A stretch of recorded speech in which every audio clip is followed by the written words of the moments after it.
Assalomu alaykum. Yer Qosay bovurlarim amansizlar mı? Bugün 12 ақпан. Жігіттер мыналардың мына орыстың қаңылтарларынан құтылатын заман өтті ғой. Орыс пен Қытай қазақтың ата жауы емес пе? Ежелден. Ата бабаларымыз осы орыспен соғысып өтті ғой. Біз соны білмейсіңдер ме? Әлде тіпті естерінен там ұмытып қалдыңдар ма? Тектіліктерің қайда? Ой, не масқара мына осы орыстың қаңылтырын осы екеуіне қазір есепті жаңа колесодан қарап отырмын. 13-14 миллион ақшаларын кетті.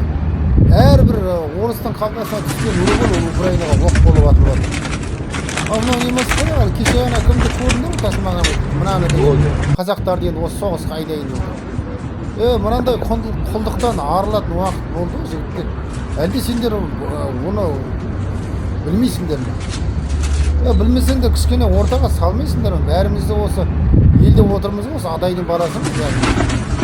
Мынаны мен кеше бозашыл жорығы деген оның инстаграмнан көріп отырмын.